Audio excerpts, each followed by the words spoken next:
بسم الله الرحمن الرحيم. أفتمارونه على ما يرى ولقد رآه نزلة أخرى عند سدرة المنتهى عندها جنة المأوى إذ يغشى السدرة ما يغشى ما زاغ البصر وما طغى ولقد رأى من آيات ربه الكبرى.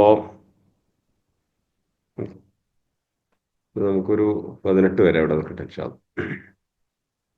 അപ്പോ ജിബ്രീൽ അലൈഹി ഇസ്ലാമിയെ കുറിച്ചായിരുന്നു ഓൾമോസ്റ്റ്, അല്ലെങ്കിൽ മലക്കുകളെ കുറിച്ചിട്ടും അങ്ങനെയുള്ള ഗൈബിയായ വിഷയങ്ങളെ കുറിച്ചായിരുന്നു നമ്മുടെ ക്ലാസ്സുകൾ. ഇൻഷാ അല്ലാ ഈ ഒരു ക്ലാസ്സും കൂടിയും കുറച്ച് ഗൈബിയായ അദൃശ്യ വിഷയങ്ങളെ കുറിച്ചാണ് നമ്മൾ സംസാരിക്കുക.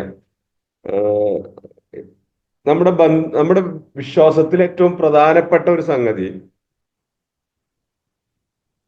ഗൈബിലുള്ള വിശ്വാസം, നമ്മുടെ ഇസ്ലാമിക വിശ്വാസത്തിൽ.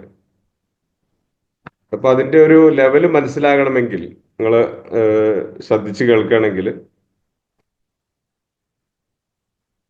നമ്മുടെ അറിവുകളൊക്കെ സെൻസുകളിലൂടെ കിട്ടുന്നതാണ്. സെൻസുകളിലൂടെ അല്ലെങ്കിൽ ഇന്ദ്രിയങ്ങളിലൂടെ കിട്ടാത്ത ഒന്നും നമുക്ക് അറിയില്ല. ഒന്നുകിൽ നമ്മൾ കണ്ണുകൊണ്ട് കാണണം, അല്ലെങ്കിൽ കേൾക്കണം, അല്ലെങ്കിൽ മണത്തറിയാം, രുചിച്ചറിയാം, തൊട്ടറിയാം.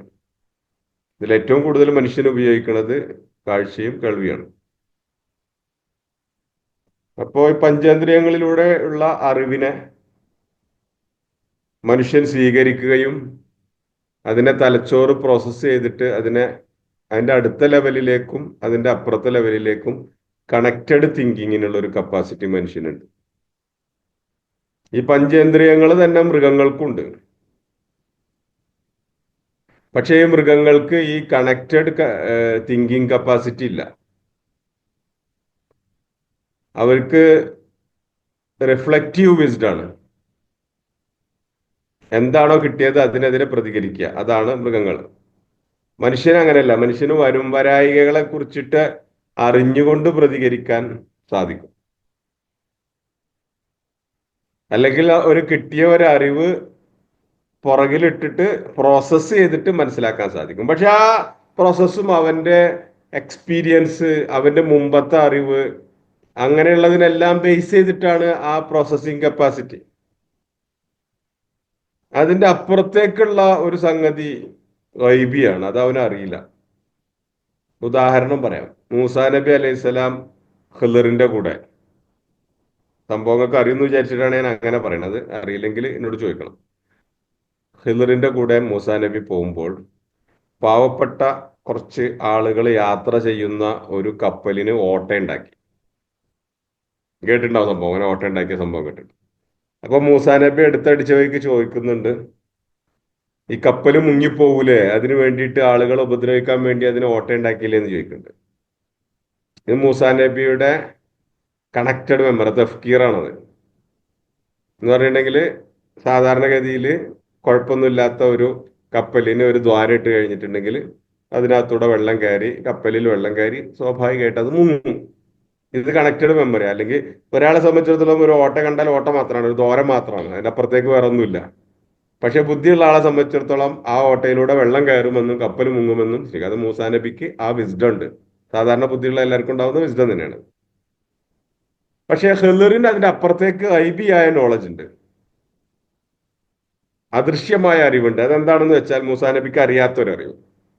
അത് എന്താണെന്ന് വെച്ചാൽ, കുറച്ച് ദൂരെ കേടുപാടുകളൊന്നുമില്ലാത്ത കപ്പൽ മോഷ്ടിക്കുകയും കപ്പലിലുള്ള ആളുകളെ കൊല്ലുകയും ചെയ്യുന്ന ഒരു രാജാവുണ്ട്. വക്കാന വറാഹും മലിക്കും യഹുദു കുല്ല സഫീനത്തിന് ഖസ്ബ. കേടുപാടൊന്നുമില്ലാത്ത കപ്പൽ മോഷ്ടിച്ചെടുക്കുകയും അതിലുള്ള ആളുകളെ കൊല്ലുകയും അതിലുള്ള സാധനങ്ങൾ എടുക്കുകയും ചെയ്യുന്നുണ്ട്. അപ്പൊ എന്തെങ്കിലും കേടുപാട് പറ്റിയിട്ട് വെള്ളമൊക്കെ നിറഞ്ഞ് മുങ്ങാൻ പോണ കപ്പലാണെങ്കിൽ അയാൾ പോട്ട് എന്ന് പറഞ്ഞ് വെറുതെ വിടും. ഈ അറിവ് ഖിദറിനുണ്ട്, മൂസാ നബിക്കില്ല.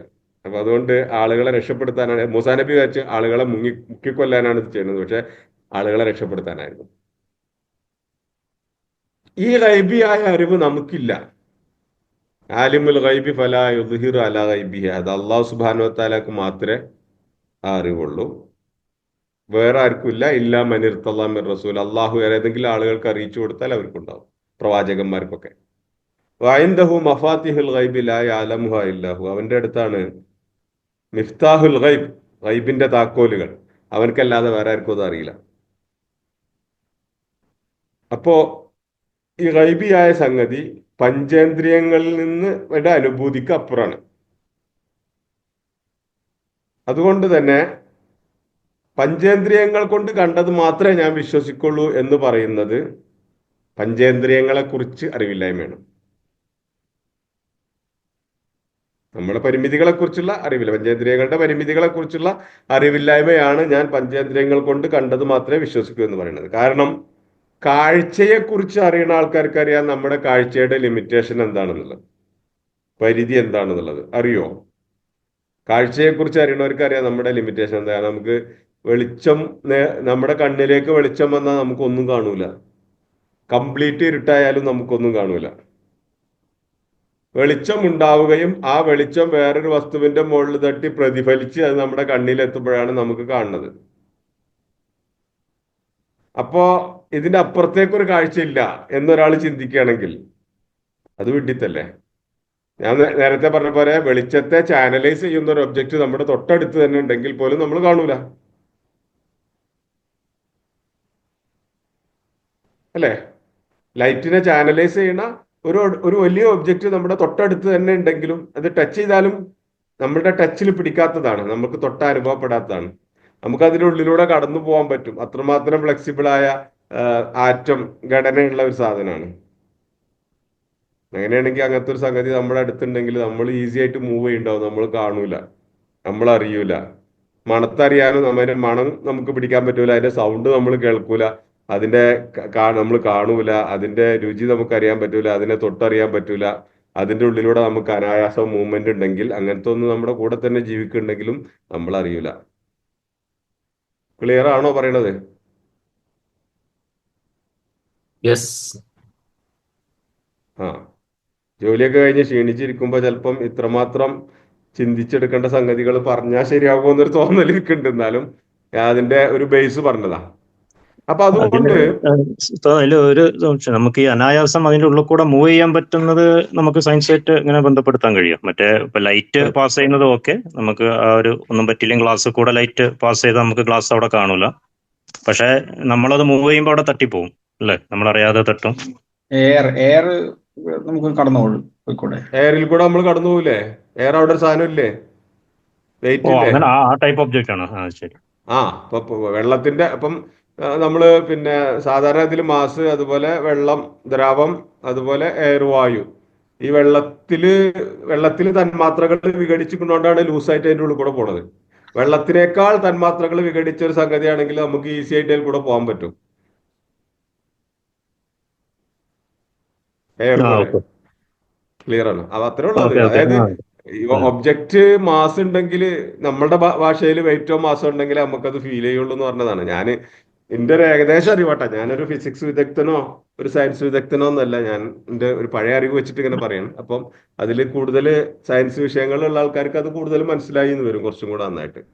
അപ്പൊ അതുകൊണ്ട് നമ്മൾ ചിന്തിക്കേണ്ടത് എന്താന്ന് വെച്ചിട്ടുണ്ടെങ്കിൽ ആ ഒരു അർത്ഥത്തിൽ ആണ് ആ ഒരു സൃഷ്ടിയുടെ, അല്ലെങ്കിൽ ഇപ്പൊ മലക്കുകൾ ഉദാഹരണം, അവരുടെ ഒരു സൃഷ്ടിപ്പ് ആ ഒരു അർത്ഥത്തിലാണെന്നുണ്ടെങ്കിൽ ബാരിയേഴ്സ് ഒന്നും ഇല്ലാതെ ഏത് ഭാഗത്തു കൂടെയും പോവാനും വരാനും ഒന്നും അവർക്കൊരു പ്രശ്നം ഉണ്ടാവില്ല എന്ന് പറയും. ഒരു ഉദാഹരണം പറഞ്ഞതോളൂ. അപ്പോ ഞാൻ പറഞ്ഞു വന്നത് അതല്ല, പറഞ്ഞു വന്നത് ഈ പഞ്ചേന്ദ്രിയങ്ങളുടെ അപ്പുറത്ത് ഉള്ള അറിവിനെ കുറിച്ച് മനുഷ്യന് സ്വന്തമായിട്ടൊന്നും കണ്ടെത്താൻ സാധിക്കൂല, ആരെങ്കിലും പറയാതെ. അതായത് അതിന്റെ അപ്പുറത്തുള്ള ആരെങ്കിലും പറയാതെ.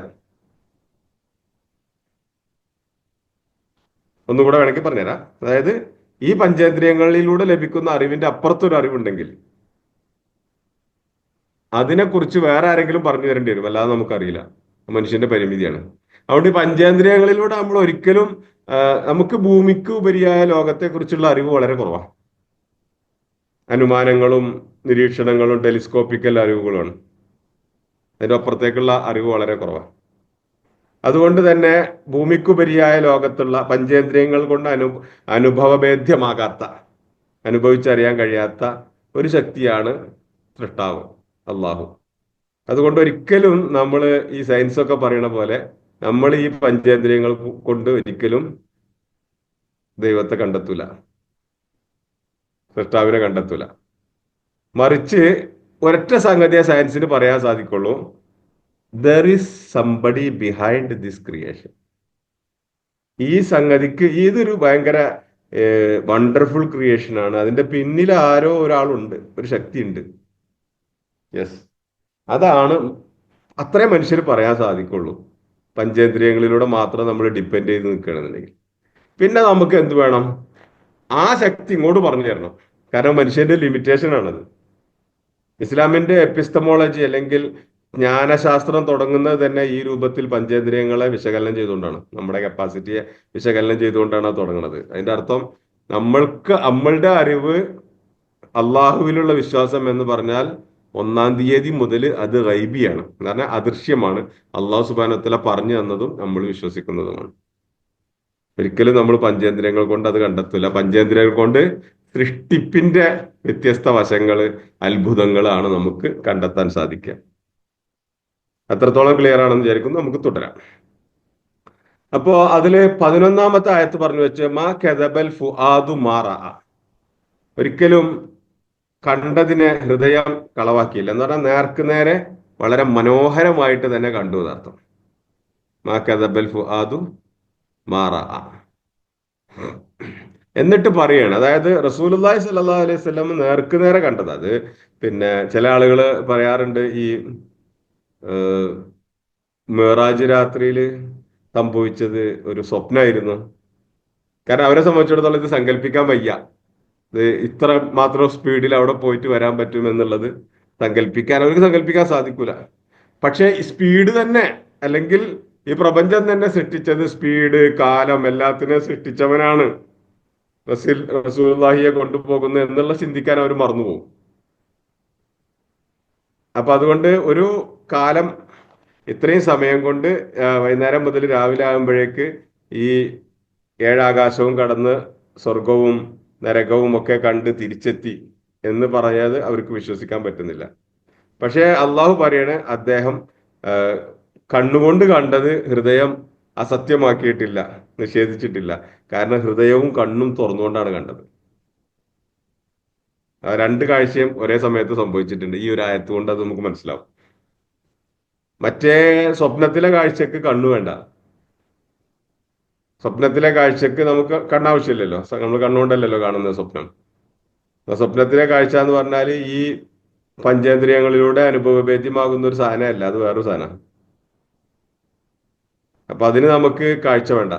അപ്പൊ അതേ സമയത്ത് ഇത് യാഥാർത്ഥ്യമായ ഒരു സംഗതിയായിരുന്നു എന്നുള്ളതാണ് മാ കദബൽ ഫുആദു മാ റഅ. അപ്പൊ തുമാറൂനഹു, നിങ്ങൾ അദ്ദേഹത്തോട് തർക്കിക്കുകയാണോ? അലാമായറ, അദ്ദേഹം കണ്ടത് എന്താണെന്നുള്ളത്, അതായത് നേർക്ക് നേരെ കണ്ടുകൊണ്ട് കണ്ട ഒരു സംഗതിയെ കുറിച്ച് നിങ്ങൾ അദ്ദേഹത്തോട് തർക്കിക്കുകയാണോ എന്നാണ് മക്കയിലുള്ള ആളുകളോട് ഖുർആൻ ചോദിക്കുന്നത്. അപ്പൊ തുമാറൂനഹു, നിങ്ങൾ അദ്ദേഹത്തോട് തർക്കിക്കുകയാണ്. മിറാദ് എന്ന് പറഞ്ഞാൽ തർക്കട്ട, മിറാദ്. അപ്പോ തർക്കിക്കാൻ പാടില്ല എന്നുള്ളതാണ്. തർക്കത്തിനെ പറ്റിയിട്ട് അതിന്റെ ഇടയിൽ ഒരു 1-2 വാക്ക് പറയാണ്. ഇസ്ലാമില് തർക്കിക്കാൻ പാടില്ല. ഇസ്ലാമിന് വേണ്ടിയിട്ട് തർക്കിക്കരുത്, സംവദിക്കാം. നമുക്ക് ഒരാളോട് ഇസ്ലാമിനെ പറഞ്ഞു കൊടുക്കാൻ വേണ്ടിയിട്ട് അയാളോട് സംവദിക്കാം. പക്ഷെ തർക്കത്തിലേക്ക് പോകുന്നു കണ്ടിട്ടുണ്ടെങ്കിൽ ഇസ്ലാമിനെ പഠിപ്പിക്കാനാണെങ്കിൽ തർക്കിക്കരുതെന്നാണ് റസൂലുള്ളാഹി സ്വല്ലല്ലാഹു അലൈഹി വസല്ലം പറഞ്ഞു. അന സൈമു ബൈത്തിൻ ഫീ റബ്ദിൽ ജന്ന ലിമൻ തറക്കൽ മിറാ ഇൻകാന മുഹിത്തൻ. ഞാൻ സ്വർഗത്തിൽ ഒരു വീട് വാഗ്ദാനം ചെയ്യാൻ തർക്കം ഒഴിവാക്കിയ ആൾക്കാർക്ക്. ഇൻകാന മുഹിക്കൻ, ഇവർ പറയുന്നത് സത്യമാണ്, എന്റെ ഭാഗത്താണ് ഉറപ്പ് എന്നുണ്ടെങ്കിൽ തർക്കം ഒഴിവാക്കണമാണ് ബുദ്ധി. അങ്ങനെ തർക്കിച്ച് സ്ഥാപിക്കേണ്ട ഒരു സാധനമല്ല ഇസ്ലാം, അതിന്റെ ആവശ്യമില്ല. ഇത് മുമ്പിൽ കാണിച്ചു കൊടുക്കേണ്ട വഴിയാണ്. ഇതും ഒരു വഴിയാണ്, നിങ്ങളുടെ അടുത്തും വഴിയുണ്ട്. നിങ്ങളുടെ ഒരു വഴി ശരിയല്ല എന്നാണ് നമ്മൾ വിശ്വസിക്കുന്നത്, നമ്മുടേതാണ് ശരിയായ വഴി, അള്ളാഹുവിന്റെ മാർഗം എന്നൊക്കെ പറഞ്ഞു കൊടുക്കാം. ഇഷ്ടമുണ്ടെങ്കിൽ സ്വീകരിച്ചോട്ടെ. ഹുജ്ജത്ത് പൂർത്തിയാക്കലാണ് ഇസ്ലാമിലുള്ളത്. നിർബന്ധിച്ചിട്ട് ആരെയും ഇസ്ലാമിലേക്ക് കൊണ്ടുവരുന്നും വേണ്ടല്ലോ. തർക്കത്തെക്കുറിച്ച് പറഞ്ഞതാണ്. അതുകൊണ്ട് നബി സല്ലല്ലാഹു അലൈഹി വസല്ലമ തർക്കത്തിൽ നിന്ന് മാറി നിൽക്കാൻ നബിയോട് പറഞ്ഞിരുന്നു, തർക്കിക്കാൻ പോകരുതെന്ന് പറയുന്നു. വലഖദ് 13-ാമത്തെ ആയത്ത്, വലഖദ് റആഹു നസ്ലതൻ ഉഖ്റ. മറ്റൊരിക്കൽ അദ്ദേഹം ഇറങ്ങുന്നവനായിട്ട് കണ്ടിട്ടുണ്ട്. ആര്? റസൂലുള്ളാഹി സ്വല്ലല്ലാഹു അലൈഹി വസല്ലം. വലഖദ് റആഹു, അദ്ദേഹം അവനെ കണ്ടിരിക്കുന്നു. അവനെന്ന് പറഞ്ഞാൽ ജിബ്രീൽ അലൈഹി ഇസ്ലാമയെ കണ്ടിരിക്കുന്നു. നസ്ലതൻ ഉഖ്റ, ഇറങ്ങുന്ന അവസരത്തിൽ. അതായത് മറ്റൊരു അവസരത്തിൽ അദ്ദേഹം ഇറങ്ങുകയാണ്. നസ്ല, ഇറങ്ങുന്ന അവസരത്തിൽ. എവിടെ വെച്ചാണ് കണ്ടത്? ഇന്ദ സിദ്റത്തിൽ മുൻതഹ, സിദ്റത്തുൽ മുൻതഹയിൽ വെച്ച്. എന്താണ് ഈ സിദ്റത്തുൽ മുൻതഹ? സിദ്റത്തുൽ മുൻതഹ എന്ന് പറയുന്നത് ദുനിയാവിന്റെ അറ്റം അല്ലെങ്കിൽ പ്രപഞ്ചത്തിന്റെ അങ്ങേ അറ്റത്തുള്ള ആ സ്ഥലത്തിനാണ് സിദ്റത്തുൽ മുൻതഹ എന്ന് പറയാം. പണ്ഡിതന്മാർ പറയുന്നുണ്ട് സിദ്ര എന്ന് പറഞ്ഞിട്ടുണ്ടെങ്കിൽ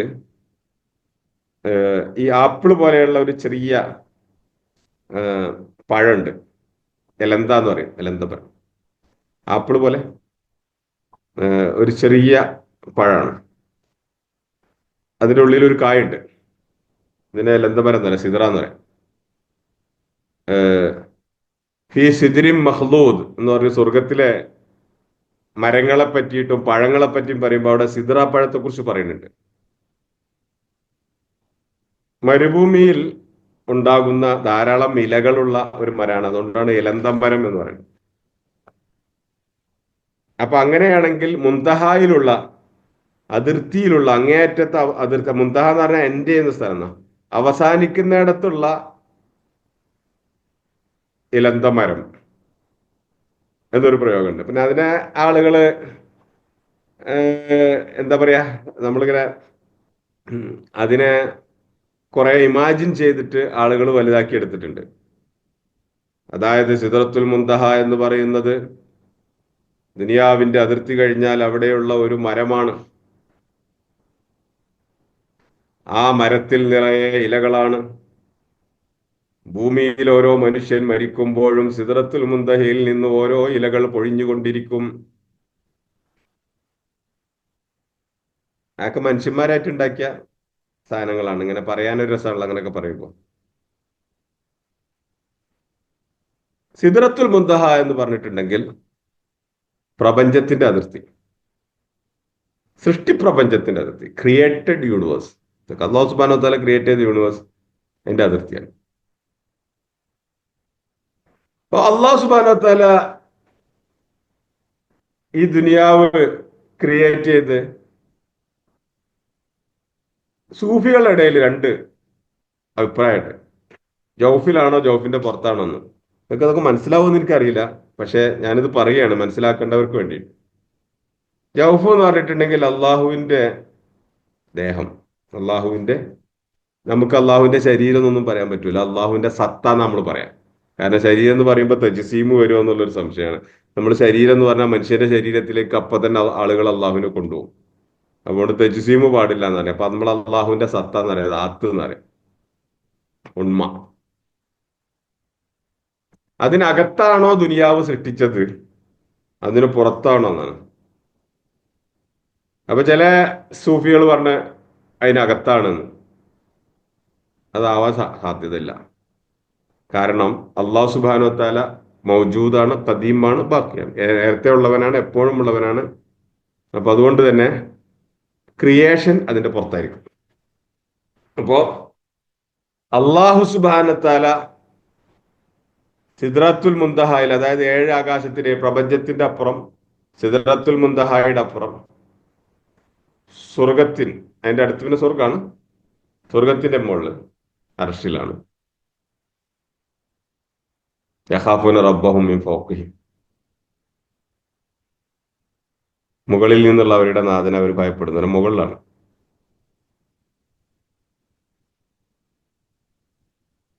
അന റബ്ബുക്കുമുൽ അഅല, ഞാനാണ് ഉന്നതനായ നാഥൻ. അപ്പൊ എന്താ, സിദ്റത്തുൽ മുൻതഹയുടെ അടുത്ത് വെച്ച് ജിബ്രീൽ അലൈഹി ഇസ്ലാമയെ യഥാർത്ഥ രൂപത്തിൽ ഒരിക്കൽ കൂടി കണ്ടു. നേരത്തെ കണ്ടത് എവിടെ വെച്ചാ? ആദ്യം കണ്ടത് എവിടെ വെച്ചാ?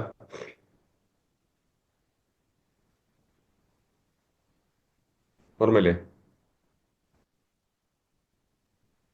ചോദ്യം ചോദിക്കണം. ചക്രവാളത്തിൽ വെച്ചിട്ട്. കറക്റ്റ്, ഉഫുക്കിൽ വെച്ചിട്ടാണ്. ചക്രവാളം എന്ന് പറഞ്ഞാൽ നബി സല്ലല്ലാഹു അലൈഹി വസല്ലം മക്കയിൽ വെച്ചിട്ടാണ് കണ്ടത്. മക്കയിൽ വെച്ചിട്ട് ആകാശത്തേക്ക് നോക്കിയപ്പോ ചന്ദ്രബിംബത്തെ മറച്ചുകൊണ്ട് ജിബ്രീൽ അലൈഹി ഇസ്ലാമയുടെ ചിറകുകൾ ഉൾപ്പെടെ യഥാർത്ഥ രൂപത്തിൽ ജിബ്രീൽ അലൈഹി ഇസ്ലാമയെ കാണുകയും സല്ലല്ലാഹു അലൈഹി വസല്ലം അവിടെ ബോധം കെട്ട് വീണു എന്നൊക്കെ ഹദീസിൽ പറയുന്നുണ്ട്. താങ്ങാൻ കഴിയാത്ത. ഇപ്പൊ ഇവിടെയും വീണ്ടും ഈ ഈ സിദ്റത്തുൽ മുന്തഹായിൽ വെച്ചിട്ട് അപ്പൊ നബി സല്ലല്ലാഹു അലൈഹി ജിബ്രീൽ അലൈഹി ഇസ്ലാം വന്നു. നബി സല്ലല്ലാഹു അലൈഹി വസല്ലം മക്കയിൽ നിന്ന് കൊണ്ടുപോയി ബുറാക്കിന്റെ പുറത്ത് കയറിയിട്ട് ബൈത്തുൽ മുഖദ്ദസിൽ പോയി. അവിടെ നിന്ന് അവര് ഏഴാം ആകാശത്തേക്ക് പോയി. അവിടെയൊക്കെ കഴിഞ്ഞതിന് ശേഷം സിദ്റാത്തുൽ മുന്തഹായിൽ എത്തിയപ്പോൾ ജിബ്രീൽ അലൈഹി ഇസ്ലാമെ യഥാർത്ഥ രൂപത്തിൽ കണ്ടു.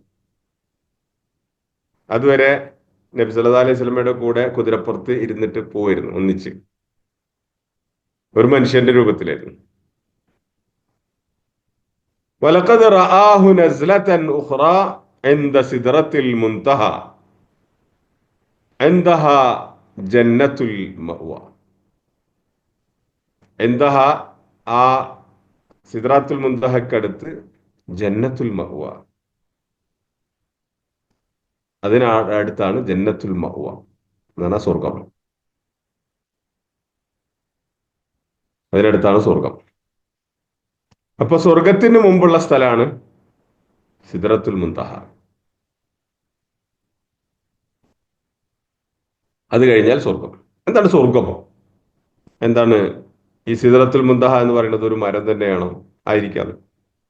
അതല്ല അത് അതിർത്തിക്ക് പറയുന്ന പേരാണോ? ആയിരിക്കാം. ഏതാണ് നമുക്കറിയില്ല. അള്ളാഹു സുബ്ഹാനഹു വ തആല നമുക്കത് കൃത്യമായിട്ട് പറഞ്ഞെന്നില്ല. അത് ഗൈബിൽ പെട്ടതാണ്, അതുകൊണ്ട് നമുക്ക് കണ്ടുപിടിക്കാനും കഴിയില്ല. അപ്പൊ അതുകൊണ്ട് അത് അറിഞ്ഞിട്ട് പ്രത്യേകിച്ച് നിർബന്ധമൊന്നുമില്ല. അത് അങ്ങനെ മനസ്സിലാക്കിയാൽ മതി. ഇങ്ങനെയാണത് മനസ്സിലാക്കേണ്ട, അങ്ങനെ മനസ്സിലാക്കിയാൽ മതി, കുഴപ്പമൊന്നുമില്ല. അന്ത സിദ്റത്തിൽ മുൻതഹ എന്താ ജന്നത്തുൽ മഅ്വ, അതിനടുത്താണ് സ്വർഗം. ജന്നത്ത് സ്വർഗം. മഅ്വ എന്ന് പറഞ്ഞാൽ സങ്കേതം, അഭയകേന്ദ്രം എന്നുള്ള അർത്ഥം. അപ്പോ ഏത് സ്വർഗം? ജന്നാത്തു അദ്നിൻ തജ്രി, ആ സ്വർഗാണോ? അതല്ല വേറെ ഏതെങ്കിലും സ്വർഗാണോ? അറിയില്ല നമുക്ക്. പക്ഷെ നമുക്ക് മനസ്സിലാവുന്നത് ഈ പ്രപഞ്ചത്തിലുപരിയായ ഒരു സൃഷ്ടിയാണ് സ്വർഗം, നരകവും. അങ്ങനെ ആവണം, ആയിരിക്കും. കാരണം ജന്നത്തിൻ അർദുഹ സമാവാത്തു വൽ അർദ്, ആകാശഭൂമിയോളം പ്രവിശാലമായ സ്വർഗം. ചില ആളുകൾക്ക് ഒരു തെറ്റിദ്ധാരണ ഉണ്ട്, സ്വർഗം എന്ന് പറയുന്നത് ഭൂമിയിലാണെന്ന്. ചില പണ്ഡിതന്മാരെ അങ്ങനെ അഭിപ്രായപ്പെട്ടിട്ടുണ്ട്. ഏത്? മനുഷ്യന് മരണത്തിന് ശേഷം വിചാരണയൊക്കെ കഴിഞ്ഞ് ഹുലൂദോടുകൂടി ശാശ്വതമായി താമസിക്കാനുള്ള സ്വർഗം എന്ന് പറയുന്നത് ഈ ഭൂമി തന്നെയാണ്. അല്ല, അതിനുള്ള സാധ്യതയില്ല. കാരണം എന്താന്ന് വെച്ചാല് ഭൂമി ഒരു 12,000 കിലോമീറ്റർ അല്ലെ, ഇത്രയൊക്കെയല്ലേ ഉള്ളൂ ഭൂമി. ഡയമീറ്റർ കുറവല്ലേ, 6,000 ഡയമീറ്ററാണ് ഭൂമിക്ക്. ചെറിയൊരു സ്ഥലം. അപ്പോ നമ്മൾ പറഞ്ഞ സ്വർഗത്തിന്റെ പ്രവിശാലതക്ക് അത് ശരിയാവില്ലല്ലോ. ആകാശഭൂമിയോളം വിശാലമായ സ്വർഗം എന്ന് പറഞ്ഞാൽ ഓരോരുത്തർക്കും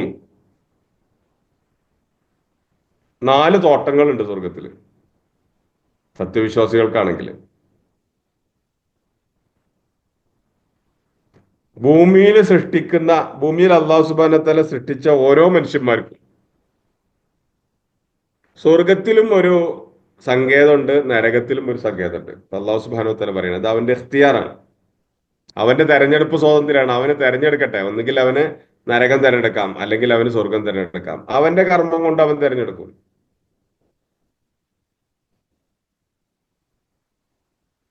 അള്ളാഹു രണ്ടും റെഡിയാക്കി വെച്ചിട്ടുണ്ട്. അള്ളാഹ്ക്ക് അറിയാം നിങ്ങൾ എവിടെ എത്തുക എന്നുള്ളത്. അതവന്റെ ഇൽമ്, അതവന്റെ ഡയമെൻഷണൽ അറിവ്.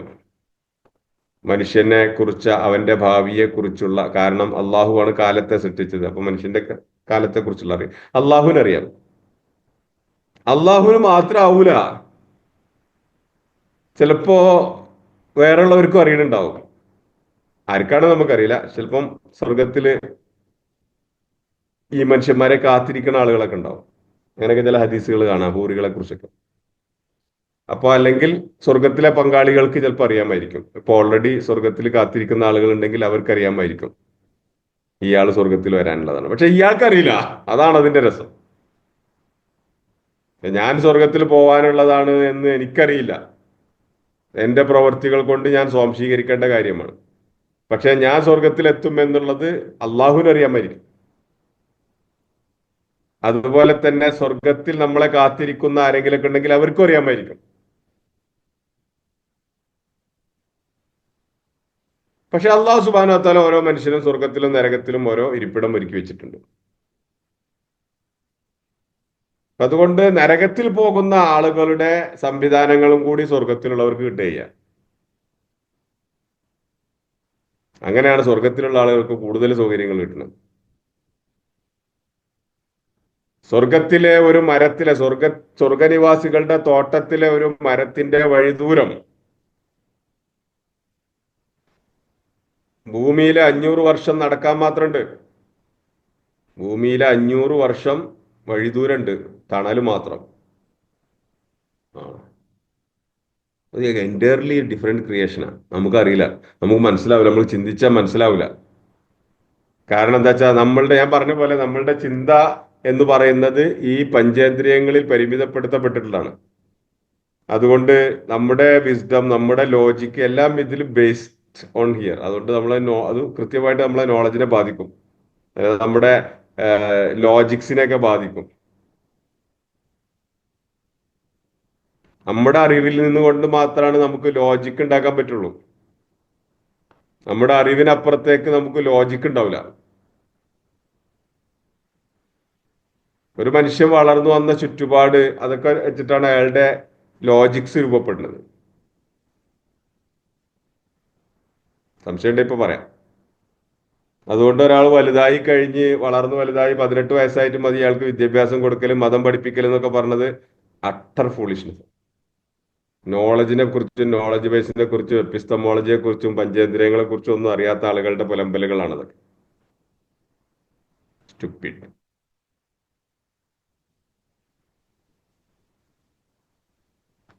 അപ്പോ നോളജ് എന്ന് പറയുന്നത് ബേസിക്കലി കിട്ടണം. അപ്പൊ അതുകൊണ്ട് നമ്മുടെ ലോജിക്സിന്റെ അപ്പുറത്താണ് സ്വർഗനരകങ്ങളും ഭൂമിക്കുപരിയായിട്ടുള്ള ലോകങ്ങളും കിടക്കുന്നത്. പക്ഷെ അള്ളാഹു സുബ്ഹാനഹു വ തആല നമുക്ക് പറഞ്ഞു തന്ന ചില അറിവുകളുണ്ട്. എത്ര തോട്ടങ്ങളാണ് ഒരാൾക്ക് കിട്ടുക സ്വർഗത്തില്? സ്വർഗത്തിൽ പോണ ആൾക്ക് എത്ര തോട്ടങ്ങൾ ഉണ്ടാവും? 4. 4. ഞാൻ കുറച്ച് നേരത്തെ പറഞ്ഞു, അതുകൊണ്ടേ ഒന്നുകൂടെ ചോദിച്ചത്. വലിമൻ ഖാഫ മഖാമ റബ്ബിഹി ജന്നത്താൻ ഫബിഅയ്യി ആലാഇ റബ്ബിക്കുമ തുകദ്ദിബ. വലിമൻ ഖാഫ മഖാമ റബ്ബിഹി ജന്നത്താൻ. അള്ളാഹുവിന്റെ അടുത്ത് വിചാരണ ചെയ്യപ്പെടുമെന്ന് പേടിച്ച ആളുകൾക്ക് 2 തോട്ടമുണ്ട്. ദവാത്ത അഫ്നാൻ. പിന്നെ ആ തോട്ടത്തിന്റെ വിശദീകരണം ഉണ്ട്, സൂറത്ത് റഹ്മാൻ എടുത്ത് നോക്കിയാൽ കേട്ടോ. അങ്ങനെ പറഞ്ഞു പറഞ്ഞു വന്നിട്ട് ലാസ്റ്റ് ചോദിക്കുന്നുണ്ട്, ഹൽ ജസാഉൽ ഇഹ്സാനി ഇല്ലൽ ഇഹ്സാൻ. നന്മക്ക് പകരം നന്മയല്ലേ? അപ്പൊ അള്ളാഹുവിന് വേണ്ടി നന്മ പ്രവർത്തിച്ചതാണ് അവർക്ക് പ്രതിഫലമായിട്ട് അവർക്ക് വേണ്ടത്ര എല്ലാം കൊടുത്തു. അതാണ് 2 തോട്ടം. എന്നിട്ട് അള്ളാഹു പറയണം വമിൻ ദൂനിഹിമ ജന്നത്താൻ. വേറെ 2 തോട്ടങ്ങൾ കൂടിയുണ്ട്, അത് അള്ളാന്റെ വക എക്സ്ട്രാ. വമിൻ ദൂനിഹിമ ജന്നത്താൻ മുദ്ഹാമ്മത്താൻ. നല്ല പച്ചപ്പുള്ള ഇടതിങ്ങിയ പച്ചപ്പുള്ള 2 തോട്ടങ്ങൾ. അതിലെ വിശേഷങ്ങളും പിന്നെ പറയുന്നുണ്ട്. അപ്പൊ 4 തോട്ടങ്ങളുണ്ട്. ഈ 4 തോട്ടങ്ങളും കൂടി കൂടിയാൽ എത്ര ഏക്കർ ഉണ്ടാവും? എത്ര ഏക്കർ വേണം മനുഷ്യന്? ഈ 4 തോട്ടങ്ങളും കൂടി കൂടിയാൽ 1-2 ഭൂമിയുടെ ഒക്കെ വലിപ്പം ഉണ്ടാവുന്ന പറയുന്നത്. ഉള്ള ചില സൂചനകൾ ഹദീസുകളിൽ നമുക്ക് കാണാൻ സാധിക്കും. അവസാനം സ്വർഗത്തിലെത്തുന്ന ആൾക്ക് തന്നെ അർലേനി കിട്ടുന്നതാണ്, 2 ഭൂമിയുടെ അത്ര കിട്ടുന്നതാണ്.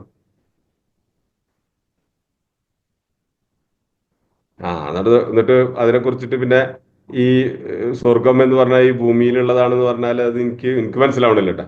എന്റെ ഭൂമിയിലുള്ളതല്ല, അതല്ല. സ്വർഗം എന്ന് പറഞ്ഞാൽ വേറെ തന്നെ ഒരു ക്രിയേഷനാണ്. അത് വലിയ ഒരു ക്രിയേഷനാണ്. അത് പ്രപഞ്ചത്തിനപ്പുറത്താണ്. അതിന്റെ സംവിധാനങ്ങൾ വേറെയാണ്. അവിടെ പ്രകാശമല്ല ഉള്ളത്. അവിടെ എന്താ അവിടെ തണുപ്പുമില്ല ചൂടുമില്ല, അങ്ങനത്തെ ഒരു അറ്റ്മോസ്ഫിയർ. വലിയ തണുപ്പില്ല വലിയ ചൂടുമില്ല. പിന്നെ വല്ല ഹരീറ, നല്ല സൂര്യൻ ചൂടായിട്ട് ഇങ്ങനെ വന്ന് നിൽക്കൂല, സൂര്യന്റെ ചൂട് ഉണ്ടാവില്ല, കാരണം സൂര്യൻ അവിടെ ഉണ്ടാവില്ല. പിന്നെ എന്താ ഉള്ളത്? പിന്നെ അവിടെ പ്രകാശത്തിന്റെ തിളക്കമുള്ളത്, നല്ല രസമുള്ള. എന്നാൽ തണുത്ത് വിറങ്ങലിക്കോ അങ്ങനത്തെ അവസ്ഥ ഉണ്ടാവില്ല. ഏറ്റവും നല്ല കാലാവസ്ഥ. മനുഷ്യന്മാർക്കൊന്നും ഒരു അസുഖം ഉണ്ടാവില്ല, ഒരു പ്രയാസം ഉണ്ടാവില്ല. ലാസ്മൗന ഫിഹ ലഗ്വൻ ഇല്ലാ സലാമ. ഒരു മോശപ്പെട്ട വാക്കുകളോ ഒരു കുത്തലോ ഒന്നും കേൾക്കൂല. എല്ലാവരും സമാധാനത്തിൽ. ബോറടിക്കൂലെന്ന് അങ്ങനെ ചോദിക്കണേ. ഇങ്ങനെയൊക്കെ എന്നുണ്ടെങ്കിൽ സ്വർഗം എന്ന് പറഞ്ഞാൽ നരകാണ് ഫുള്ള് എന്റർടൈൻമെന്റ് എന്നാണ് ഇപ്പൊ യുക്തിവാദികൾ പറയുന്നത്. കാരണം എന്താ വെച്ചാല് ഈ എന്റർടൈൻമെന്റിന്റെ ആൾക്കാരൊക്കെ ഫുള്ള് അവിടെ എന്ന് പറഞ്ഞു.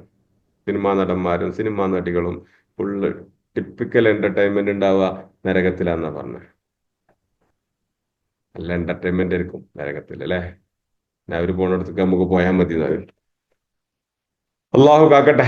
നരകം ശിക്ഷകൾ കൊണ്ട് മുഖരിതാണ്. നരകം എന്ന് പറഞ്ഞാൽ നമ്മളൊക്കെ മനസ്സിലാക്കിയുള്ളത്, നമ്മളെല്ലാവരും മനസ്സിലാക്കിയിട്ടുള്ള നരകം എന്ന് പറഞ്ഞാൽ ഒരു തീ ഇങ്ങനെ കിടന്ന് കത്തുകയാണ്, അങ്ങനെയാണ്. കാരണം നരകത്തിലെ ശിക്ഷകളെ പറ്റി പറയുമ്പോൾ കരിയുന്ന ശിക്ഷകൾ, അതിനെപ്പറ്റിയാണല്ലോ പറയാനുള്ളത്. എന്നാൽ നരകം എന്ന് പറഞ്ഞാൽ ഒരു സംവിധാനമാണ്, സ്വർഗം പോലെ തന്നെ. പക്ഷെ അതിന്റെ ബേസിക് അവിടെ ചൂടുണ്ടാവും, അതിന്റെ സ്വാഭാവികത അവിടെ ചൂടുണ്ടാവും. അവിടെ അവർ വേർത്ത് കുളിച്ചുകൊണ്ടിരിക്കും. അവർക്ക് സ്ഥിരമായിട്ട് പല രൂപത്തിലുള്ള ശിക്ഷകൾ ഓരോന്നിനനുസരിച്ചിട്ട് അവർക്ക് കിട്ടിക്കൊണ്ടിരിക്കും. പലിശ വാങ്ങിയവർക്ക് അതിനുള്ള ശിക്ഷ, ഏറ്റവും കൂടുതൽ ഏത് തെറ്റാണ് ചെയ്തത് അതിനുള്ള ശിക്ഷകൾ അവർ അനുഭവിച്ചുകൊണ്ടിരിക്കും. അതേസമയത്ത് എല്ലാ സമയവും കത്തിക്കപ്പെട്ടുകൊണ്ടിരിക്കുകയല്ല, അല്ലാത്ത ശിക്ഷകളുണ്ട് അവിടെ. പിന്നെ അവർക്ക് ഭക്ഷണം കൊടുക്കും. ഭക്ഷണം പക്ഷേ തൊണ്ടയിൽ നിന്ന് ഇറങ്ങാത്ത മുള്ളിന്റെ ഭക്ഷണമായിരിക്കും. വെള്ളം കൊടുക്കും, പക്ഷെ ഈ അഴുക്ക് ചാലിലെ വെള്ളം പോലെ വൃത്തികെട്ട വെള്ളമായിരിക്കും. പിന്നെ തിളച്ച വെള്ളമായിരിക്കും കൊടുക്കുക. മര്യാദക്കുള്ള ഒരു വെള്ളം അവർക്ക് കിട്ടൂല. പക്ഷെ അവരാ ദാഹം കൊണ്ട് അതൊക്കെ കുടിക്കും. ദാഹിച്ചു വലഞ്ഞ ഒട്ടകം വെള്ളം കുടിക്കുന്ന പോലെ ചുടുവെള്ളം വെച്ച ഒരു മൂന്തും. നാരൻ ഹമിയ തുസ്കാ മിൻ ഐനിൻ ആനിയ. ആനിയ ചുട്ടുപൊള്ളുന്ന പാത്രത്തിൽ കുടിപ്പിക്കപ്പെടും. ലൈസലഹും താമിൻ ഇല്ലാമിൻ ദരിയ ലാ യുസ്മിൻ വലാ യൂനി മിൻ ജൂ. അവർക്ക് ദരിയമാണ് കൊടുക്കുക. ഭയങ്കര മുള്ളുള്ള ഒരു തരം ചെടിയാണ് ഭക്ഷണമായിട്ട് കൊടുക്കുക. അത് കഴിച്ചിട്ടുണ്ടെങ്കിൽ വിശപ്പ് മാറൂല. അത് കഴിച്ചിട്ടുണ്ടെങ്കിൽ ശരീരം പുഷ്ടിപ്പെടൂല, അതിനകത്ത് ഫാറ്റ് ഒന്നുമില്ല. അപ്പൊ നരകം ഒരു സെറ്റപ്പാണ്. നമ്മൾ മനസ്സിലാക്കിയ പോലെ ഇങ്ങനെ കത്തിക്കൊണ്ടിരിക്കുന്ന ഒരു സാധനത്തിൽ ഇങ്ങനെ എല്ലാവരും പാടെ കൂടി ഇങ്ങനെ കരിയാന്നുള്ളതല്ല. നരകം എന്ന് പറഞ്ഞൊരു സെറ്റപ്പാണ്. അവിടെ വ്യത്യസ്ത തരം ശിക്ഷകളുണ്ട്. പക്ഷെ അതിന്റെ ഓവറോൾ അതിന്റെ തീം ചൂടാണ്. ഖാലൂലാ തംഫിറു ഫിൽ ഹർ. ബുക്ക് യുദ്ധത്തിന് പോകുമ്പോൾ അവർ പറഞ്ഞേ ചൂടുകാലാണ്, പുറത്തിറങ്ങരുത്. ഭയങ്കര ചൂടല്ലേ, 50 ഡിഗ്രിയൊക്കെ ചൂട് ഉള്ള സമയത്ത് യുദ്ധത്തിന് വേണ്ടി പുറത്തിറങ്ങാന്ന് പറഞ്ഞാൽ ഈ ഒട്ടൊക്കെ പുറത്തൊക്കെ ഇരുന്ന് പോവാന്ന് പറഞ്ഞാൽ അള്ളാഹു സുബ്ഹാനഹു വ തആല മറുപടി പറഞ്ഞു, നാറു ജഹന്നമ അശദ്ദു ഹർറ. നരക അതിനേക്കാളും ചൂട്. അള്ളാഹുവിന്റെ കൽപ്പനക്ക് ഇറങ്ങേണ്ടി വരും, കാരണം നരകം അതിലും ചൂട്. അപ്പോ ഇതിനെക്കുറിച്ചാണ് ഈ സൂറത്തുകളിൽ നരകത്തെ കുറിച്ചുകൂടെ പറഞ്ഞില്ല, കൂട്ടത്തിൽ പറഞ്ഞതാണ് ഇന്ദഹ ജന്നത്തുൽ മഅ്വ. അതിന് അടുത്ത് ജന്നത്തുൽ മഅ്വ. ഇത് യഗ്ഷ സിദ്റത്ത മാ യഗ്ഷ. സിദ്റയെ പൊതിഞ്ഞിരിക്കേണ്ടത് എന്താണോ അത് പൊതിഞ്ഞിട്ടുണ്ട്. എന്താ മഹത്തായ എന്തോ ഒന്ന് സിദ്റയെ പൊതിഞ്ഞുകൊണ്ടിരിക്കുന്നുണ്ട്. ഖശിയ യഗ്ഷ എന്ന് പറഞ്ഞാൽ വന്ന് പൊതിയാന്നുള്ളതാണ്. ഇപ്പൊ നേരത്തെ പറഞ്ഞ സിദ്റയെ അല്ലെങ്കിൽ ആ മരത്തെ അല്ലെങ്കിൽ ആ ഒരു എന്താ പറയാ ഒരു ദൈവികമായ ഒരു ഓറ അവിടെ ഉണ്ട്. അത് സാധാരണഗതിയിലെ കണ്ണിന് അല്പം കാണണമെന്നില്ല. പക്ഷെ റസൂലുള്ളാഹി സ്വല്ലല്ലാഹു അലൈഹി വസല്ലമക്ക് അത് കാണാനുള്ള പ്രത്യേകമായി കഴിവ് കൊടുത്ത് നബി അത് കണ്ടു. മാ സാഗൽ ബസറു വമാ തഗ. അദ്ദേഹത്തിന്റെ കണ്ണ് അഞ്ചിപ്പോയിട്ടില്ല, പരിധി വിട്ടിട്ടില്ല. എന്നാൽ റസൂലുള്ളാഹി സ്വല്ലല്ലാഹു അലൈഹി വസല്ലമ കൃത്യമായിട്ട് തന്നെ അതിനെ കണ്ടു. സാധാരണഗതിയിൽ നമ്മളെ കണ്ണിന് ഈ ഉള്ള കാഴ്ച ആ കപ്പാസിറ്റി ഒന്ന് വർദ്ധിപ്പിക്കും. അത് ലാസ്റ്റ് അത് നമ്മൾ ഈ മരിക്കുന്നതിന് മുമ്പ് തന്നെ ഒരു പകുതി കപ്പാസിറ്റി കിട്ടുന്നതാണ്. അപ്പോഴാണ് നമ്മൾ ഫോളോ ചെയ്യുന്നത്. റൂഹിനെ മനുഷ്യൻ പിന്തുടരും. റൂഹിനെ പിന്തുടരും. നിങ്ങള് ഈ മരിച്ച ആളുകളുടെ കണ്ണ് ഇങ്ങനെ കണ്ടിട്ടുണ്ട്? എന്താ സംഭവം? മരിച്ച ആളുകളുടെ കണ്ണ് മേപ്പിട്ട് കയറിയിട്ടില്ല. നമ്മള് ഇങ്ങനെ അടച്ചു കൊടുക്കണം എന്ന് പറയലില്ലേ? മരിക്കുമ്പോ നമ്മൾ അടുത്തുണ്ടെങ്കിൽ കണ്ണ് അടച്ചു കൊടുക്കണം അല്ലേ? വായ പൂട്ടി കൊടുക്കണം, അങ്ങനെയൊക്കെ അല്ലേ? ചൊല്ലിക്കൊടുക്കണം, ലാ ഇലാഹ ഇല്ലല്ലാഹ് ചൊല്ലിക്കൊടുക്കണം, അതൊക്കെ ചെയ്യണ്ടേ? അപ്പൊ ഈ കണ്ണ് ഇങ്ങനെ വളരെ പേടിപ്പെടുത്തുന്ന അവസ്ഥയിലുണ്ടാവും. കാരണം നമ്മുടെ റൂഹിനെ പിടിക്കുക കാലിന്റെ അവിടെ നിന്നാണ്. അവിടെ നിന്ന് ഇങ്ങനെ പിടിച്ച് പിടിച്ച് പിടിച്ച് ലാസ്റ്റ് ഇവിടെ നിന്ന് അങ്ങ് എടുക്കണ സമയത്ത് അപ്പോഴേക്ക് നമുക്ക് മലക്കുകളെ കാണാൻ പറ്റുന്നതാണ്. ലാസ്റ്റ് നിമിഷമാകുമ്പോൾ മലക്കുകളെ കാണാൻ പറ്റുമോ? ബസറുക്കൽ യൗമ ഹദീദ്, കണ്ണിന് മൂർച്ചൊക്കെ വരും. കാരണം നമ്മൾ മരണ ആസന്നരായ ആളുകളുടെ അടുത്ത് ആരെങ്കിലും ഇരുന്നിട്ടുണ്ടെങ്കിൽ അവര് സംസാരിക്കുന്ന ചില പറച്ചിലുകളൊക്കെ ഉണ്ട് ലാസ്റ്റ്.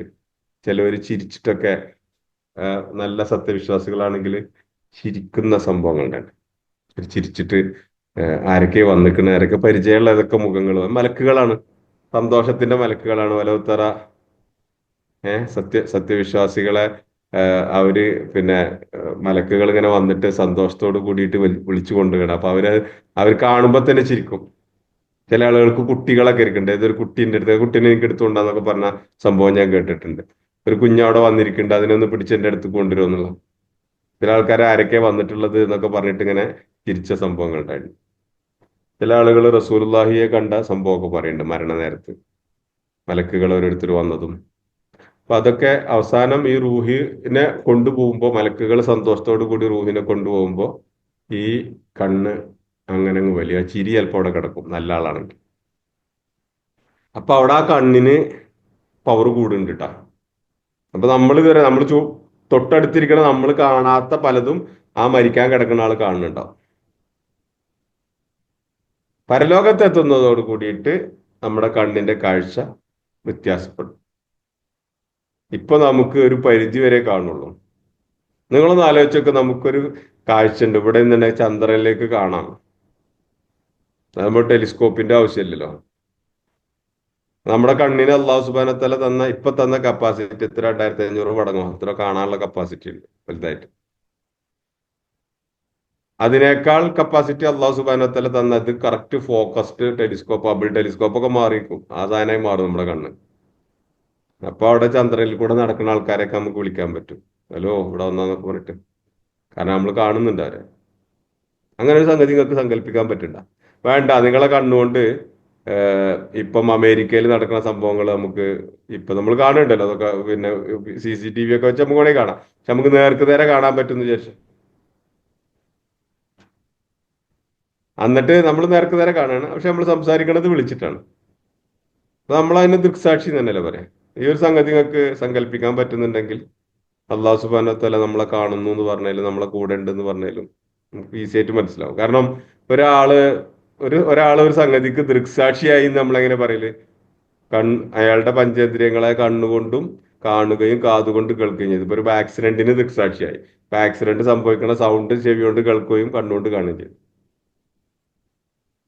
ഈ സംഭവം നമുക്ക് ദൂരെന്ന് നമുക്ക് ചന്ദ്രനിലുള്ള ഒരാളെ കാണാൻ പറ്റുകയും അയാൾ സംസാരിക്കണം നമുക്ക് കേൾക്കാൻ പറ്റുകയും ചെയ്ത അവിടെ നടക്കുന്ന സംഭവങ്ങൾക്ക് നമ്മൾ ഇവിടെ ഇരുന്ന് ദൃക്സാക്ഷിയാവൂലേ? അള്ളാഹു സുബ്ഹാനഹു വ തആല നമ്മളുടെ കൂടെ ഉണ്ട് എന്ന് പറഞ്ഞിട്ടുണ്ടെങ്കിൽ ഇന്നനി മാക്കുമ അസ്മാഉ വാറ, കണ്ടിട്ടും കേട്ടിട്ടും ഞാൻ കൂടെ ഉണ്ട് എന്ന് പറഞ്ഞാൽ അള്ളാഹുവിന്റെ കാഴ്ചയും കേൾവിയും നമ്മുടെ കൂടെ ഉണ്ട്. നമ്മളുള്ള പോലെ തന്നെയാണ് ഫീൽ ചെയ്യുക. അതാണ് ഫീലിംഗ്. ഓക്കെ, ഇത് യഗ്ഷ സിദ്റത്തമായ യഗ്ഷ, അതിനെ പൊതിഞ്ഞു നിൽക്കുന്നത് എന്തോ മഹത്തായ ഒരു സംഗതി അതിനെ പൊതിഞ്ഞു നിന്നിരുന്നു. മാ സാഗൽ ബസറു വമാ തഗ, കണ്ണ് പരിധി വിട്ടിട്ടില്ല, വഞ്ചിക്കപ്പെട്ടിട്ടില്ല. കണ്ണ് അഞ്ചിപ്പോയിട്ടില്ല, വഞ്ചിക്കപ്പെട്ടിട്ടില്ല, പരിധി വിട്ടിട്ടില്ല. എന്നാണ് മാ സാഗൽ ബസർ. അത് നബി സല്ലല്ലാഹു അലൈഹി വസല്ലം അങ്ങനെ ഒരു സംഗതി കണ്ടപ്പോൾ അങ്ങോട്ടും ഇങ്ങോട്ടും നോക്കി ഒരു എന്റർടൈൻമെന്റ് മോഡിലല്ല, കൃത്യമായ ആ സംഗതിയെ മനസ്സിലാക്കി മനസ്സിലേക്ക് ആവാഹിച്ചെടുക്കുന്ന രൂപത്തിലാണ് നബി സല്ലല്ലാഹു അലൈഹി വസല്ലം അതിനെ കണ്ടത്. സിദ്റത്തുൽ മുൻതഹയിലുള്ള കാഴ്ചകളും അതുപോലെ ദുനിയാവിൽ നിന്ന് ഉപരിയായിട്ടുള്ള പ്രപഞ്ചത്തിന്റെ കാഴ്ചകളും അതിനപ്പുറം. പക്ഷേ അള്ളാഹുവിനെ കണ്ടിട്ടില്ല. ചില ആളുകൾ അങ്ങനെ അള്ളാഹുവിനെ കണ്ട്, ഈ കാബ കൗസൈനി അടുത്ത മറ്റേ ഒരു മാപ്പിളപ്പാട്ടില്ലേ, മിറാജ് രാവിലെ കാറ്റ് എന്നുള്ള, അതിൽ ഇങ്ങനെ ഒരു വരിയുണ്ട്. കാബ കൗസൈനി വരേക്കും ഇലാഹോട് ഖാത്തിമുൽ അംബിയ ചേർന്നുവല്ലോന്ന്. നിങ്ങൾക്ക് ആർക്കെങ്കിലും മാപ്പിളപ്പാട്ടൊക്കെ കേട്ടിട്ടുണ്ടെങ്കിൽ ആ പാട്ട് ഓർമ്മ ഉണ്ടാവും. എരഞ്ഞോളി മൂസക്കാട ശബ്ദത്തിൽ കേട്ടതാണെങ്കിൽ. മിറാജ് രാവിലെ കാറ്റ് മരുഭൂ തണുപ്പിച്ച കാറ്റ് എന്നുള്ള അതിലുണ്ട്. കാബ കൗസൈനി വരേക്കും ഇലാഹോട് ഖാത്തിമുൽ അംബിയ ചേർന്നുവല്ലോ എന്ന്. പക്ഷെ അള്ളാഹുവിനോട് ചേർന്നതിനെ പറ്റിയല്ല കാബ കൗസൈനി എന്ന് പറഞ്ഞിട്ടുള്ളത്. അത് എന്തിനെ കുറിച്ചാണ്? ജിബ്രീൽ അലൈഹി ഇസ്ലാമിയെ കണ്ടതിനെ കുറിച്ചാണ്. കേട്ടോ. അപ്പോ നബി സല്ലല്ലാഹു അലൈഹി വസല്ലമ അള്ളാഹുവിനെ കണ്ടിട്ടില്ല. അള്ളാഹുവിനെ കേട്ടു, സംസാരിച്ചു, അനുഭവിച്ചു, പക്ഷെ കണ്ടിട്ടില്ല. ആയിഷ റളിയല്ലാഹു അൻഹ ശക്തമായിട്ട് ഇതിനെ പറയുന്നു, നബി ഒരിക്കലും കണ്ടിട്ടില്ല. നബി അള്ളാഹുവിനെ കണ്ടിട്ടില്ല, ജിബ്രീൽ അലൈഹി ഇസ്ലാമിനെ കണ്ടിട്ടുണ്ട്. അതിനെക്കുറിച്ചാണ് അവിടെ പറയുന്നത്. അള്ളാഹുവുമായിട്ട് സംഭാഷണം നടത്തി, അള്ളാഹുമായിട്ട് സംസാരിച്ചു. ജിബ്രീൽ അലൈഹി ഇസ്ലാമക്ക് പോവാൻ പറ്റാത്ത ഒരിടത്തേക്ക് പോയിട്ട് അള്ളാഹുമായിട്ട് സംബന്ധിച്ചു. അതാണ് നടന്നത്. ലഖദ് റആ മിൻ ആയാതി റബ്ബിഹിൽ കുബ്ര. ലഖദ് റആ, തീർച്ചയായും അദ്ദേഹം കണ്ടിരിക്കുന്നു. ലഖദ് റആ, തീർച്ചയായും അദ്ദേഹം കണ്ടിരിക്കുന്നു. മിൻ ആയാതി റബ്ബിഹിൽ കുബ്ര, അള്ളാഹുവിന്റെ വലിയ ദൃഷ്ടാന്തങ്ങൾ. റസൂലുള്ളാഹി സ്വല്ലല്ലാഹു അലൈഹി വസല്ലമക്ക് വലിയ ദൃഷ്ടാന്തം. എന്തുകൊണ്ടാണ് ഇങ്ങനെ സംഭവിച്ചത്? അള്ളാഹു സുബ്ഹാനഹു വതആല റസൂലുള്ളാഹി സ്വല്ലല്ലാഹു അലൈഹി വസല്ലമയുടെ ഹൃദയത്തെ സമാധാനിപ്പിക്കുകയാണ്. കാരണം ഈ നമ്മൾ ജീവിക്കുന്ന ഭൂമികയിൽ നിന്നാണ് നമുക്ക് അതിന്റെ പ്രഷർ അറിയാം. ഇപ്പൊ മക്കയിൽ നബി സല്ലല്ലാഹു അലൈഹി വസല്ലമ ഈ ആമുൽ ഹുസ്നിന് ശേഷം, ദുഃഖവർഷത്തിന് ശേഷം അനുഭവിച്ച പ്രയാസങ്ങൾ, തായിഫിലേക്ക് പോകുന്നു, അവിടുന്ന് അഭയം കിട്ടുന്നില്ല. വേറെ പല സ്ഥലങ്ങളിലേക്കും പോയി നോക്കുന്നു, അവിടുന്ന് അഭയം കിട്ടുന്നില്ല. പല ഗോത്രങ്ങളെ സമീപിച്ചു നോക്കുന്നു, അവരുടെ നിന്ന് അഭയം കിട്ടുന്നില്ല. ആളുകൾ ഉപദ്രവിക്കാൻ തുടങ്ങി, ജീവന് ഭീഷണി വന്നു തുടങ്ങി, കൊല്ലാൻ വരെ തീരുമാനിച്ചു. ഈ സന്ദർഭത്തിൽ ആളുകളാണെങ്കിൽ കൂടുന്നില്ല, ഇസ്ലാമിലേക്ക് അങ്ങനെ ആളുകൾ വരുന്നില്ല. പേടിച്ചുകൊണ്ട്, ഫിറഔനിനെയും കൂട്ടരെയും പേടിച്ചുകൊണ്ട്. ഏതാ ഫിറഔൻ? അബൂജഹലിനെ കുറിച്ച് നബി സല്ലല്ലാഹു അലൈഹി വസല്ലം പറഞ്ഞാണ്, ഫിറഔനു ഹാദിഹിൽ ഉമ്മ, ഈ ഉമ്മത്തിന്റെ ഫിറഔൻ. അപ്പൊ ആ ഫിറഔനെയും, അതായത് അബൂജഹലാകുന്ന ഫിറഔനെയും കൂട്ടരെയും പേടിച്ചുകൊണ്ട് വളരെ ധൈര്യശാലികളായ കുറച്ച് ആളുകൾ മാത്രമേ ഇസ്ലാം സ്വീകരിച്ചുള്ളൂ. ചില ആളുകൾ ഇസ്ലാം സ്വീകരിച്ചതിനെ മറച്ചു വെച്ചു. അടിവാങ്ങാൻ തയ്യാറായ ബിലാലിനെ പോലെയുള്ള റളിയല്ലാഹു അൻഹു അടിമകൾ, ഹബ്ബാബിനെ പോലെയുള്ള ആളുകൾ, അമ്മാറിനെ പോലെയുള്ള ആളുകൾ റളിയല്ലാഹു അൻഹും അജ്മഈൻ, ഇവരൊക്കെ ധൈര്യശാലികളായ ആളുകൾ. ഹംസ റളിയല്ലാഹു അൻഹുവിനെ പോലെ, അബൂബക്കർ റളിയല്ലാഹു അൻഹുവിനെ പോലെ ധൈര്യശാലികളും വീരന്മാരും. ഉമർ റളിയല്ലാഹു അൻഹുവിനെ പോലെ കുറഞ്ഞ ആളുകൾ ഉണ്ടായിരുന്നുള്ളൂ, 100 ചില്ലാൻ ആളുകൾ ഉണ്ടായിട്ടുണ്ടുള്ളൂ.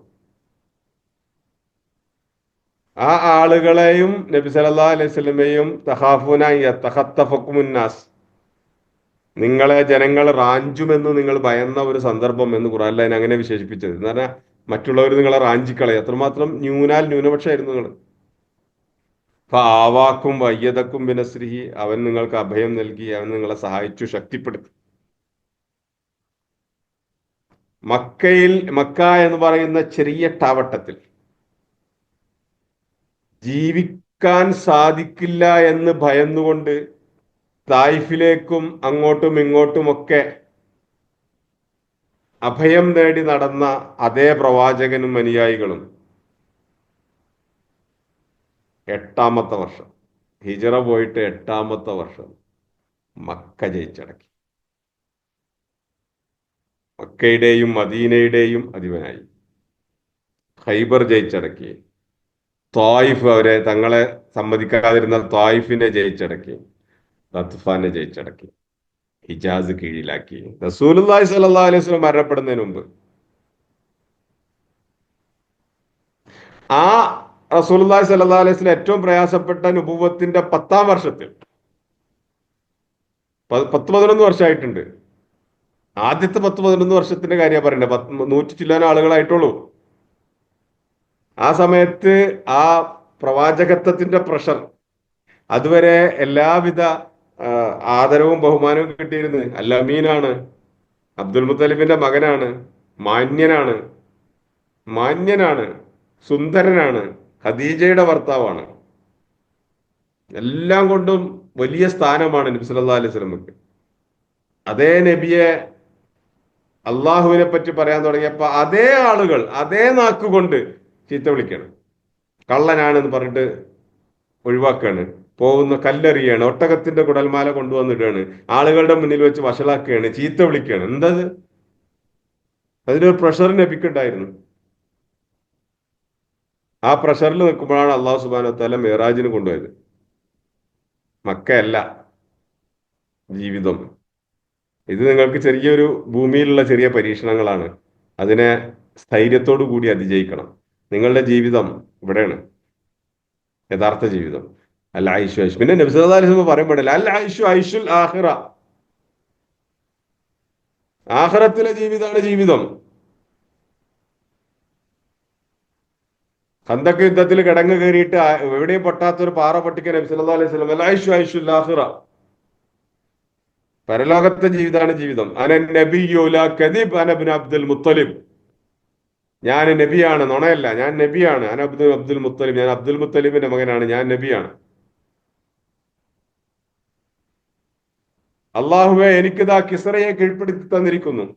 സഹാബാക്കൾ മൊത്തം പൊട്ടിച്ചിട്ട് പൊട്ടാത്ത പാറ നബിക്ക് ആ കൂടം കൊടുത്തു. നബി അത് വെച്ച് അടിക്കും. അന നബിയ്യു ലാ കദിബ് അന ഇബ്നു അബ്ദുൽ മുത്തലിബ്, എനിക്കിതാ കിസ്റയെ കീഴ്പ്പെടുത്തി തന്നിരിക്കുന്നു, എനിക്കിതാ കൈസറിനെ കീഴ്പ്പെടുത്തി തന്നിരിക്കുന്നു. അല്ലാഹു അക്ബർ, അല്ലാഹു അക്ബർ. മൂന്നാമത്തെ അടിയിൽ പാറ പൊട്ടി. അപ്പൊ നബി സല്ലല്ലാഹു അലൈഹി വസല്ലം പറഞ്ഞ ഐഷു ഐഷുൽ ആഖിറ. അപ്പൊ സഹാബത്ത് നീട്ടിപ്പാടി നഹ്നുല്ലദീന ബയഉ മുഹമ്മദ, മുഹമ്മദിനോട് കരാർ ചെയ്തവരാണ്. ഒന്നുമില്ല, ദാരിദ്ര്യം പിടിച്ചിരിക്കുന്ന അവസ്ഥയിലാണ്. മുഹമ്മദിനോട് കരാർ ചെയ്തവരാണ് ഞങ്ങൾ. അലൽ ഇസ്ലാമി മാ ബഖീന അബദ, എന്നെന്നും ഞങ്ങൾ അവശേഷിക്കും. ഞങ്ങൾ മുഹമ്മദിനോട് കരാർ ചെയ്ത ആളുകളാണ്. എന്നിട്ട് ആ ചെറിയ സംഘം അവിടെ ഒരു കിടങ്ങ് കുത്തിയിട്ട് പ്രതിരോധിച്ചില്ലേ? നബി സല്ലല്ലാഹു അലൈഹി വസല്ലം ഉയർത്തി ഉയർത്തി പറഞ്ഞ സംഘം. അപ്പോൾ അവിടുന്ന് പെട്ടെന്ന് ഒരു ഷിഫ്റ്റ് മദീനയിലേക്ക്, അവിടുന്ന് പിന്നെ വളരെയാണ്. റസൂലുള്ളാഹി സ്വല്ലല്ലാഹു അലൈഹി വസല്ലം പേടിച്ച് നടന്നിരുന്ന ആ കാലഘട്ടത്തിൽ നിന്ന് ആ മക്ക വിജയിച്ചടക്കുന്നതോട് കൂടിയിട്ട് വരുന്നു, യമനിൽ നിന്ന് ഗോത്രങ്ങൾ വരുന്നു, നബിയെ വരുന്നു, പിന്തുണ അറിയിക്കുന്നു. മക്കയിലുള്ള ഹിജാസിൽ നിന്നുള്ള ഗോത്രങ്ങൾ വരുന്നു, പിന്തുണ അറിയിക്കുന്നു. ദൂരെ യമന്റെ ഭാഗത്തേക്ക് പോകുന്ന നജറാനിൽ നിന്നുള്ള ക്രിസ്ത്യാനികൾ വന്നിട്ട് ഐക്യപ്പെടുന്നു. തെബൂക്ക് വരെ വന്ന റോമാ സാമ്രാജ്യം തിരിച്ചു പോകുന്നു പേടിച്ചിട്ട്. റോമാ സാമ്രാജ്യവുമായി മൂത്തയിൽ വെച്ച് യുദ്ധം നടക്കുന്നു. പൊളിറ്റിക്കൽ സ്ട്രെങ്ത്, സ്റ്റെബിലിറ്റി കൂടെയാണ്. മക്ക മുഴുവൻ, ഹിജാസ് മുഴുവൻ നബിയുടെ കീഴിലായി. യമനിലേക്ക് ഗവർണർ അയക്കാണ്, യമൻ നബിയുടെ കീഴിലായി. പിന്നെ ബാക്കിയുണ്ടായിരുന്നത് ഷാം, ജോർദാനും സിറിയയും പാലസ്തീനും ഉൾക്കൊള്ളുന്നത് അബൂബക്കർ റളിയല്ലാഹുവിന്റെയും ഉമർ റളിയല്ലാഹുവിന്റെയും കാലഘട്ടത്തിലായിരുന്നു. ഉമർ റളിയല്ലാഹുവിന്റെ കാലഘട്ടത്തിൽ ഈജിപ്തിലേക്ക് പോകുന്നു. ഉമർ റളിയല്ലാഹുവിന്റെ കാലഘട്ടത്തിൽ പേർഷ്യൻ സാമ്രാജ്യം എന്ന് പറയുന്ന ലോകത്തെ വിറപ്പിച്ചിരുന്ന പേർഷ്യ റോമാ സാമ്രാജ്യത്തിലെ പേർഷ്യൻ സാമ്രാജ്യത്തെ നഹാബന്ദ് യുദ്ധത്തിൽ കീഴടക്കുന്നു. പേർഷ്യ ഇസ്ലാമിലേക്ക് ചേർക്കുന്നു. ഇറാഖും ഇറാനും അതിനപ്പുറത്തേക്കുള്ള സ്ഥലങ്ങളും മധ്യേഷ്യയിലേക്ക് കയറുന്നു. ഇപ്പുറത്ത് തുർക്കിയുടെ അതിർത്തി വരെ എത്തുന്നു, ഷാമിലേക്ക് എത്തുന്നു. ഉമർ റളിയല്ലാഹുവിന്റെ കാലം അവസാനിക്കുമ്പോഴേക്ക് സൂര്യനസ്തമിക്കാത്ത സാമ്രാജ്യം എന്ന് പറയുന്ന പോലെ ലോകത്ത് നിലകൊണ്ട വലിയ ഒരു സാമ്രാജ്യം. ലോകത്തെ ഏറ്റവും വലിയ സാമ്രാജ്യങ്ങൾ എടുത്തു നോക്കിയാൽ ചെങ്കിസ് ഖാന്റെയും അലക്സാണ്ടറിന്റെയും ഒക്കെ സാമ്രാജ്യത്തിനോട് കടപിടിക്കാവുന്ന സാമ്രാജ്യമായിരുന്നു ഖുലഫാഉർ റാഷിദീങ്ങളുടെ കാലത്ത്, റാഷിദുൻ ഖലീഫേറ്റിന്റെ കാലത്തുണ്ടായ ഒരു സാമ്രാജ്യം എന്ന് പറയും. കാലം മാറും. അപ്പോ അള്ളാഹു സുബ്ഹാനഹു വ തആല വിചാരിക്കുന്നതോടുകൂടി എല്ലാം മാറി മറിയും. നിങ്ങൾ ഇതെല്ലാം കൂടിയ ലോകം എന്ന് പറഞ്ഞാൽ വളരെ ചെറുത്. അതല്ല ലോകം. ലോകം എന്ന് പറയുന്നത് ഇതാണ്. അങ്ങനത്തെ ഒരു വലിയ സ്വപ്നം നബി സല്ലല്ലാഹു അലൈഹി വസല്ലമക്ക് മുന്നിൽ തുറന്നു വെച്ചു കൊടുക്കണം. മലക്കുകള്, ആകാശലോകങ്ങള്, സ്വർഗം, നരകം, അള്ളാഹുവിന്റെ സാമീപ്യം, ഇത് അല്ലാത്ത ഒരു ലോകം തുറന്നു കൊടുക്കണം. അദൃശ്യങ്ങളുടെ ലോകം. നമ്മളെല്ലാവരും വിശ്വസിക്കുന്ന, എന്നാൽ റസൂലുള്ളാഹി സ്വല്ലല്ലാഹു അലൈഹി വസല്ലമ നേരിട്ട് കാണാൻ ഭാഗ്യം ലഭിച്ച ഒരു ലോകം, ഒരു കാഴ്ച നബിയുടെ മുന്നിൽ തുറന്നു കൊടുക്കുകയെന്ന് അള്ളാഹു സുബ്ഹാനഹു വ തആല ചെയ്തത്. അത് നബി സല്ലല്ലാഹു അലൈഹി വസല്ലമയുടെ ഹൃദയത്തിന് സ്ഥൈര്യവും തൻ്റെ മിഷൻ എന്ത് കർമ്മത്തിനാണോ ഇറങ്ങിയിട്ടുള്ളത് അതിന് ലക്ഷ്യബോധവും നൽകി വളരെ ആഴത്തിൽ ഉറപ്പിച്ചു നിർത്താൻ സഹായിച്ചു. അതിനെക്കുറിച്ചുള്ള വിവരങ്ങളാണ് ഈ ഭാഗങ്ങളിൽ പറഞ്ഞത്. ഇൻഷാ അല്ലാഹ് അടുത്ത ആയത്ത് മുതൽ വേറൊരു വിഷയത്തിലേക്ക് കടക്കും. അള്ളാഹു സുബ്ഹാനഹു വ തആല നമ്മെ അനുഗ്രഹിക്കട്ടെ. വാഖിറു ദഅവാനാ അൽഹംദുലില്ലാഹി റബ്ബിൽ ആലമീൻ.